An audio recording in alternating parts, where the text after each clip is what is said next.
அப்பா வந்து செய்யாத தவறுக்காக ஒரு ஜெயிலுக்கு போயிட்டாங்க. ஆமா. அவங்க பட்ட கஷ்டம் இருக்கு பாருங்க. அப்போ பாதி சொத்து சிறையில் இருக்க வேண்டியது 2 வருஷம் 2.5 வருஷம் கிட்டத்தட்ட இல்லைங்களா? நான் போயிருக்க ஜெயிலுக்குள்ள எவிடன்ஸே இல்லைங்க. ஆனால் அவரையும் பாகவதரையும் மாட்டி விட்டுட்டாங்க. போய் அவர் காலை பிடிச்சிட்டு 10 நிமிஷம் அழுதுருக்காங்க.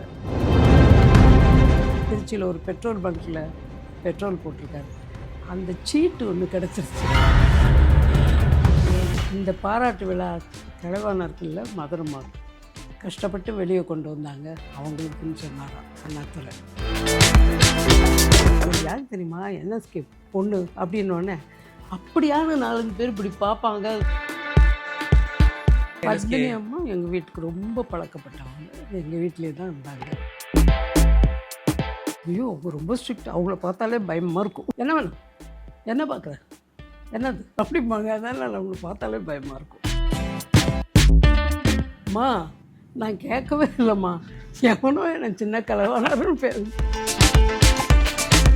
உருவாக்கும் மண் எஸ்என்எஸ், வெற்றியின் மண் SNS. SNS institutions Kovai.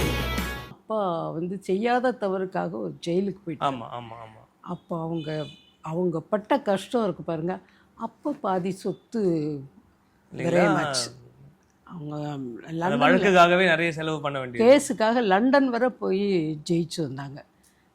Evidence கிடைக்கிறதுக்காக London வரை போயிட்டு இருந்தாங்க. அந்த லண்டனுக்கு போக பெர்மிஷனுக்கு வந்து டாக்டர் ராதாகிருஷ்ணன் அந்த அப்போ இருந்த ஆமாம் ஆமாம் அவர்கிட்ட போய் பெர்மிஷன் வாங்கணும்.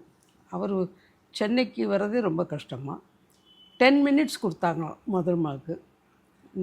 அதாவது அந்த பெர்மிஷன் கேட்குறதுக்கு. இவன் ஒன்றுமே பண்ணல. போய் அவர் காலை பிடிச்சிட்டு 10 நிமிஷம் அழுதுருக்காங்க. கண்ணை தொடச்சிட்டு ஏஞ்சி வந்துட்டாங்களாம். அவங்க வெளியே வரத்துக்குள்ளே அவங்களுக்கு பெர்மிஷன் பின்னாலேயே வந்துதான் லண்டன். அது வாங்கின அப்புறம் லண்டன் போய் அவங்க அந்த வழக்கை வந்து லண்டனுக்கு போய் அந்த வழக்கு வரத்துக்கு பெர்மிஷன், அந்த பிரசிடெண்ட்டோட பெர்மிஷன் வேணுமா. இப்போ எல்லாம் ஈஸியாக நடக்குது, அப்போ கிடையாது. அதான் பிரசிடெண்ட்டாக இருந்தார் அப்போ அவரோட பெர்மிஷன் வேணும்னு சொல்லுறது. இப்போ நீங்கள் இப்போ இது சொல்கிறதுனால கேட்குறேன் நான். ஏன்னா 1944 அந்த லக்ஷ்மிகாந்தன் கொலை வழக்குன்றது வந்து அகைன் அந்த விஷயமே இன்னும் கூட நிறைய பேருக்கு அது கேட்டால் என்ன நடந்துச்சு ஏது நடந்துச்சு. ஏன்னா அந்த காலகட்டத்தில் இருந்த உச்சபட்ச நடிகர்கள் ஒரு பக்கம் என்எஸ்கே ஐயா, ஒரு பக்கம் தியாகராஜ பாகவதர் அவர்கள் போது அவங்க சம்மந்தப்பட்ட விஷயம் என்ன நடந்துன்னு எங்களை மாதிரி தலைமுறைகள்லாம் எதுவுமே ஐடியா இல்லை. நாங்கள் கேள்விப்பட்ட கதைகள் மட்டும்தான். என்ன நடந்துச்சு அந்த கொலை வழக்கில், அப்பா எப்படி அதில் முக்கிய ஒரு அது வந்து அவர் எவிடன்ஸே இல்லைங்க. ஆனால் அவரையும் பாகவதரையும் மாட்டி விட்டுட்டாங்க. அவர் தான் சென்னையில் இருந்தார், அவர் தான் பண்ணாருன்னு. அவங்கள முக்கிய குற்றவாளி. ஆனால் நல்ல வேளை அப்பா வந்து திருச்சி போயிட்டு வந்திருக்காரு. திருச்சியில் ஒரு பெட்ரோல் பங்க்கில் பெட்ரோல் போட்டிருக்காரு. அந்த சீட்டு ஒன்று கிடச்சிருச்சு. அதுதான் மெயின். விநாயகம்னு ஒரு ஜட்ஜ் இருந்தார். அவர் இந்த ஸ்டோரி சொல்லுவார். அந்த சின்ன பெட்ரோல் சீட்டை வச்சு அவர் அந்த ரெசிப்டை வச்சு வெளியே வந்தாங்க அப்படின்னு சொல்லிட்டு. ஆனால் நிறைய மேல்முறையீடு நடந்துச்சு இல்லையா? ஆனால் அதுக்காக நிறைய செலவு பண்ணி ரொம்ப இதெல்லாம் பண்ணாங்க. ஆனால் அதுக்கப்புறமும் வந்து அவர் நல்ல சைன் பண்ணார். அதான் இது ஏன்னா இது 44 நடந்தது. கிட்டத்தட்ட ஒரு 30 மாதம் கிட்டத்தட்ட அவங்க சிறையில் இருக்க வேண்டியது. 2 வருஷம் 2.5 வருஷம் கிட்டத்தட்ட இல்லைங்களா? நான் போயிருக்க ஜெயிலுக்குள்ளே போயிருக்கீங்க. ஆமாம். யார் உங்களுக்கு அது ஜெயிலர் வந்து என்னை கூட்டிகிட்டு போய் உங்கள் அப்பாவை காமிப்பேன், ஆனால் நீ அப்பான்னு கூப்பிடக்கூடாது, பேசாமல் இருக்கணும் பாரு. ஆனால் நான் போனோடனே ஒரு ப்ரெஸ்ஸில் மற்றவங்களாம் வேலை செஞ்சுட்டாங்க. இவர் போய் அங்கே நின்றுட்டு இருந்தார். நான் போனோடனே என்னை தூக்கிக்கிட்டார். அப்போது நல்ல ஞாபகம், ரொம்ப சின்ன வயசு தூக்கிக்கிட்டார். நான் ஒன்றுமே சொல்லேன், பேசாமல் இருந்தேன்னா. அப்போ சொன்னார், நீ பயந்துட்டியா? ஒன்றும் இல்லைம்மா சும்மா அப்படின்லாம் சொன்னார். அதனால் எப்போவுமே எனக்கு சென்ட்ரல் ஜெயிலில் பார்த்தேன்னா அப்போ ஞாபகம். மதுரம் அம்மா வந்து அதுக்காக ரொம்ப கஷ்டப்பட்டாங்க. இங்கே ஜனாதிபதியை பார்த்து பர்மிஷன் வாங்கி லண்டன் போய் அதுக்கு எத்ராஜ் முதலியார் இருக்காருங்க, எத்ராஜ் காலேஜ், அவர் தான் வக்கீல், அவர் தான் வாதாடி. அதில் நிறைய சொத்துக்கள் கொஞ்சம் இழக்கிற மாதிரி இருந்துச்சா? நிறைய கேஸை வாதாடினதில் நிறைய ஆமாம், நிறைய ஃபீஸ் கொடுக்க வேண்டியது. அப்பா அந்த ஒரு நீங்கள் 2 வருஷம் சொல்கிறீங்களா, 2.5 வருஷம் சொல்கிறீங்க இல்லையா? எவ்வளோ அவருக்கு சிறையில் இருக்கும்போது மன வலி எந்த அளவுக்கு இருந்துச்சு அவருக்கு? ஏதாவது கண்டிப்பாக பாதிப்பு இருந்திருக்கும். அதை பற்றி ஏதாவது ஷேர் பண்ணியிருக்காரா? வந்து ஜெயிலில் இருந்ததுக்கா அது நல்ல தம்பிலே ஒரு பாட்டு பாடிருக்க. ஜெயிலுக்கு போயிட்டு வந்தால் சீர்திருத்துவாங்க, அப்படின்னு. அவர் ஜாலியாக இருந்தார் அங்கே. நிறைய பேரோட வந்து நிறைய ஜாலியாக இருந்தார். அதில் ஒரு ஆள் ஏதோ ஒரு தப்பு பண்ணிட்டா ஜெயிலில் இருந்தால், அப்புறம் அவன் நன்னடத்தையால் ரிலீஸ் ஆகிட்டாங்க. அவன் ரொம்ப நாள் எங்கள் வீட்டில் தான் இருந்தான், தோட்ட வேலை பார்த்துட்டு இருந்தான். அவன் ஜெயிலேருந்து வந்தவன் தான் இருந்தான் ரொம்ப நாள். அப்பாவுடைய விடுதலைக்கு வந்து அறிஞர் அண்ணா அவர்களும் ரொம்ப இதுக்காக போராடினாங்க, எப்படியாவது அவர் வெளியே கொண்டு வந்துடணும் அப்படின்னு சொல்லிட்டு. ஆமாம், எல்லாரும் அவர் வெளியே வந்தபோது ஒரு பெரிய பாராட்டு விழாவை நடத்தினாங்களாமே. அந்த விழாவில் வந்து இது முழுக்க முழுக்க மதுரை மாமா பெரிய பாராட்டுல பீச்சில், வேறு இடம் பத்தலைன்னு பீச்சில் பண்ணாங்களாம். இவ்வளோ கூட்டத்துக்கும் வந்து இந்த பாராட்டு விழா கிழவானருக்குல்ல மதுரம்மாக்கு கஷ்டப்பட்டு வெளியே கொண்டு வந்தாங்க அவங்களுக்குன்னு சொன்னாராம் அண்ணாத்துறை. சிறையிலிருந்து அப்பா வந்ததுக்கு அப்புறமா நல்ல தம்பிலாம் பாட்டே எழுதியிருக்காருன்னு சொன்னீங்க, நிறைய படங்கள்ல நடிச்சாங்க அதுக்கப்புறம். ஆமாம், அதுக்கப்புறம் நல்லாவே. இப்போ நீங்க தியாகராஜ பாகவதர் வந்து அதுக்கப்புறமா ரொம்ப டக்குன்னு டவுன் ஆயிட்டாரு. அதுக்கப்புறம் வெளியே வந்து அதுக்கப்புறமா அவரோட கெரியரே ரொம்ப இதுவாகிடுச்சு. ஆமாம், ஆனால் அப்பா அதுக்கப்புறம் நிறைய நடிச்சாங்க. அதுக்கப்புறம் நல்லாவே நடித்தார், நிறைய நடித்தார், நல்லா இருந்துச்சு. அவருக்கு மார்க்கெட் வாஸ் குட். படங்கள் ஏன் குறைஞ்சு, உடல்ல சரியில்லாதனால குறைஞ்சது அப்பாவுக்கு? குறைச்சிட்டார், அவரே குறைச்சிட்டார், முடியல. அவர் லாஸ்ட் படம் தான் இந்த ராஜாராணி. ராஜாராணி சிரிப்புன்னு ஒரு படம். அது அப்போல்லாம் உடம்புல ஒரு மாதிரி இழைச்சிருப்பார் படம், அந்த படத்தில். இப்போ நீங்கள் சின்ன வயசுல இருந்து அப்பாவோட இருந்த மெமரிஸ் சொன்னீங்க, நீங்கள் ஊருக்கு போகிறது நிறையன்னு சொல்லி. அப்பா இறக்கும்போது உங்களுக்கு என்ன வயசு இருக்கும்? உங்களுக்கு? எனக்கு ஒரு 12 வயசு இருக்கும். 12-13 வயசு தான் இருக்கும். ஆனால் இப்போ இந்த காலத்து 12 வயசு பிள்ளைங்க விவரமாக இருக்குது. எனக்கெல்லாம் அவ்வளோ விவரம் பத்தலை. ஒன்றும் ரொம்ப அப்பா போனோன்னே இப்படிலாம் இருக்கும்னு ஒன்றுமே தெரியல. ஆனால் அப்பா இவ்வளோ பெரிய ஆளுன்றதை நீங்கள் எப்போ உணர்ந்தீங்க? இவ்வளோ பெரிய மனிதராக இருக்காரு. வர வர வர வர வளர வளர தான் தெரிஞ்சுக்கிட்டேன். அப்போ மிஸ் பண்ணிட்டீங்க. அவர் கூட இருக்கும்போது தெரியல, அப்புறம் பின்பக்கம். ஆனால் இன்னொருடைய மகள் அப்படின்னு வெளியே போகும்போது அதுக்கான மரியாதை நீங்கள் உணர்ந்தது? கண்டிப்பாக. இன்னைக்கு ஒரு இடத்துக்கு போயிட்டோன்னே யாராவது சொல்லுவாங்க, இவர் யாருக்கு தெரியுமா, என்எஸ்கே பொண்ணு அப்படின்னோடனே அப்படியான 4-5 பேர் இப்படி பார்ப்பாங்க. அது பார்க்கும்போது ரியலி அது ரொம்ப அதிசயம், ஆச்சரியமாக இருக்கும் எனக்கு. இன்னுமா அப்படி ஒரு இது, அது ஒரு பெருமையாக இருக்கும். இப்போ நீங்கள் இப்போ உங்களோட பிள்ளைகள்லாம் யூஎஸ்ல இருக்கிறதுனால அங்கே போகிறேன் ரெகுலரானு சொன்னீங்க. இடையில அங்கே போகும்போது தமிழர்கள் யாரை பார்க்கும்போது என்எஸ்கேயோட பொண்ணு அவங்களே ரொம்ப அதிசயமாக கேட்பாங்க. உங்களை மாதிரி நிறைய கேள்விகள் கேட்பாங்க. எங்கள் அப்பா அம்மா சொல்லியிருக்காங்க அப்படின்னு சொல்லி நிறைய கேட்பாங்க. அதனால் எங்கே போனாலும் அவரை பற்றி எங்களுக்கு ஒரு பெருமை தான். என்எஸ்கே ஐயாவுக்கு வந்து சினிமாவை தாண்டி பிடிச்ச விஷயங்கள் என்ன நீங்கள் பார்த்த வரைக்கும், இல்லை நீங்கள் கேள்விப்பட்ட வரைக்கும்? நான் அதான் சொன்னேன், தெருக்கூத்து. இந்த ஊருக்கு போயிட்டே இருக்கும்போது சின்ன லைட்டு தெரிஞ்சு சின்ன தெருக்கூத்தாக இருந்தால் நிறுத்து நிறுத்து நிறுத்து அப்படின்னு போய் உட்காந்து பார்ப்பார். அதெல்லாம் பார்ப்பார். ட்ராயிங் நல்லா பண்ணுவார். அப்புறம் வந்து எந்த வாத்தியமாக இருந்தாலும் வாசித்து பார்ப்பார். அது எல்லாமே ஆனால் கலை சார்ந்து தான். நான் என்ன கேட்டேன்னா, சினிமா இந்த கலை இல்லாமல் வேற என்ன ஆர்வம் இருக்குன்னு கேட்டேன். வேற கலை தான். நல்ல தம்பி அப்பாவோட கெரியரில் எவ்வளோ ஒரு முக்கியமான படம் நல்ல தம்பி பிக்சர். ஆமாம், அது ஒன்று நல்ல அப்பாவோட ஒரு one of the one career படம், நல்ல படம். அதில் இந்த கிந்தனார் காலட்சேபம்னு ஒன்று இருக்கும், தெருக்கூத்து ஒன்று பண்ணுவாங்க, டாப்பாக இருக்கும்.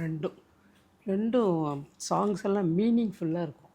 Annadurai story and dialogue. அப்பா தயாரித்த படம் அது? ஆமாம், அப்பா தயாரித்த படம் அது. அந்த நல்லதம்பி படம் தான் என்னோட பிரதர் ஒருத்தருக்கு நல்லதம்பின்னே பேர் வச்சாங்க. ஓ, கரங்க தான். அப்பாவுடைய வசனங்கள் ரொம்ப புரட்சிகரமாக இருக்கும் இல்லைங்களா? இப்போ வந்து நேரடி அரசியல் இல்லாமல் வந்தானா எப்போவுமே நிறைய எல்லாமே முக்கால்வாசி அவர் தான் எழுதிடுவார். ஆனால் நல்லதம்பிக்கு CNN அவர் எழுதினாங்க. மணமகளுக்கு கருணாநிதி எழுதி கொடுத்தாரு. அதனால் அது எல்லாமே டைலாக்லாம் டிஃப்ரெண்ட்டாக அவரே தான் எழுதுவார். பாட்டு வந்து அவர் அந்த மீனிங்ஸ் எனக்கு இப்படி வேணும்னு சொன்னால் உடுமலை நாராயணனுக்கு அப்படியே இவர் என்ன நினைக்கிறாரோ அதை அப்படியே எழுதி கொடுத்துருவார். நல்ல காம்பினேஷன் 2 பேரும். இப்போ அதுக்கப்புறமா ஐயாவோட மறைவுக்கு அப்புறம் கிட்டத்தட்ட ஒரு 40 வருஷம் கழிச்சு 30 வருஷம் கழிச்சு விவேக் அப்படின்ற ஒரு நடிகர் வராங்க. ஆமாம், அவர் வந்து நகைச்சுவையில் வந்து சமூக கருத்து அவர் வந்து சின்ன கலைவாணர்னு ஏதோ ஒரு ஃபங்க்ஷனில் வந்து யாரோ இன்ட்ரடியூஸ் பண்ணாங்க, இது NSKவோட டாக்டர். அப்போ என்கிட்ட வந்து அவர் இது நடந்தது, என்கிட்ட வந்து மா நான் கேட்கவே இல்லைம்மா, எவனோ என்ன சின்ன கலவானர்னு நான் அதுக்கு அப்படி சொல்லாதீங்க, எனக்கே ரொம்ப பெருமையாக இருக்குது, சந்தோஷமாக இருக்குன்னு. இன்னும் நன்றிம்மா அப்படின்னாரு. ஐயோ நல்ல நல்ல மனுஷன்.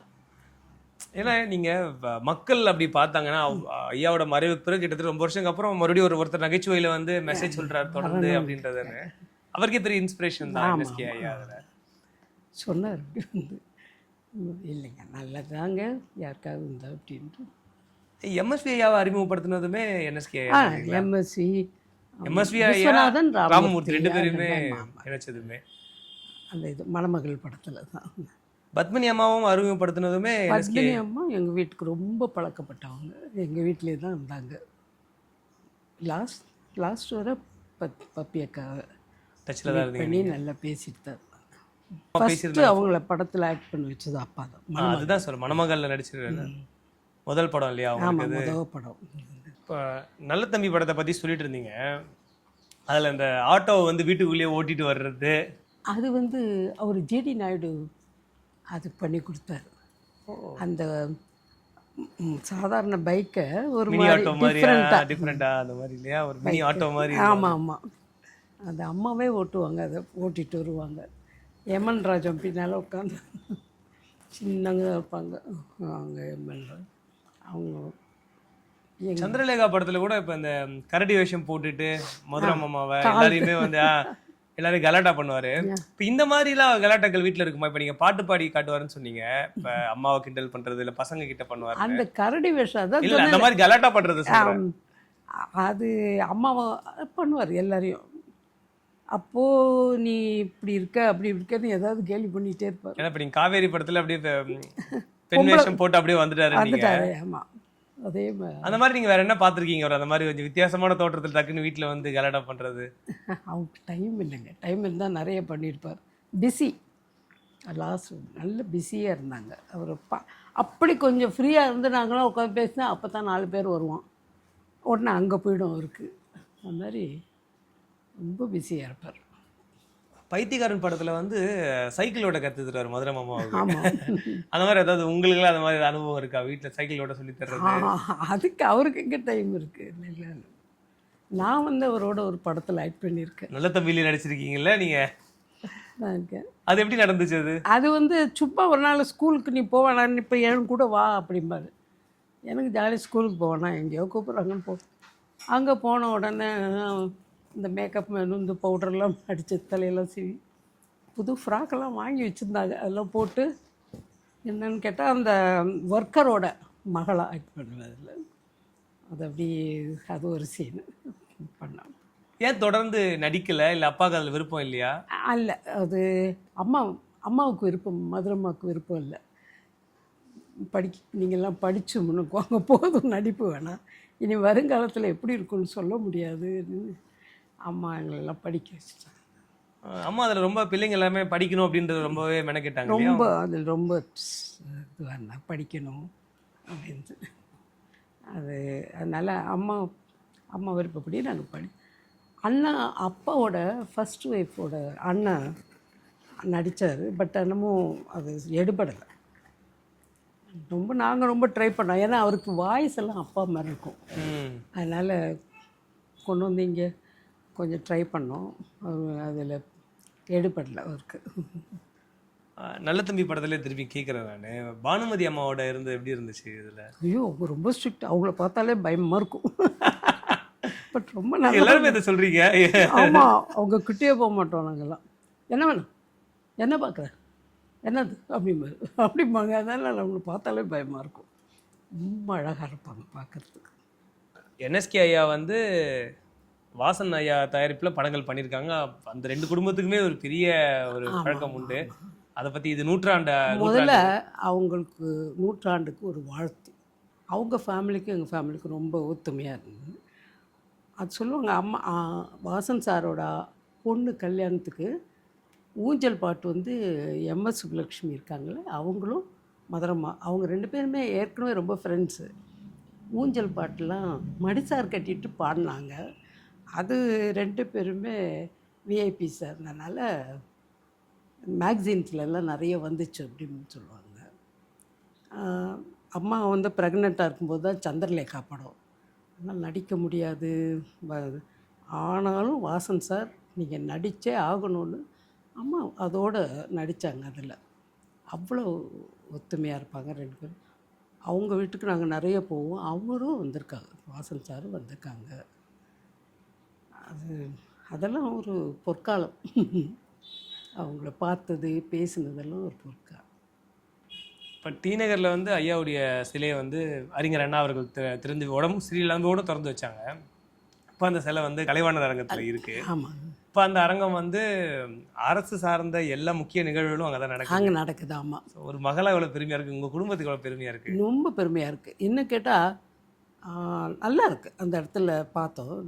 நல்ல அழகான அமைப்போடு வச்சுருக்காங்க. அப்புறம் எப்படி எப்படி எப்போ திறந்தது, யார் திறந்தது எல்லாம் டீட்டெயில் எழுதியிருக்காங்க. அதுவும் ரொம்ப சந்தோஷமாக இருக்குது பார்க்குறதுக்கு. ரொம்ப ரொம்ப சந்தோஷம். ரொம்ப ஜாலியாக இருந்தது பேசுனது.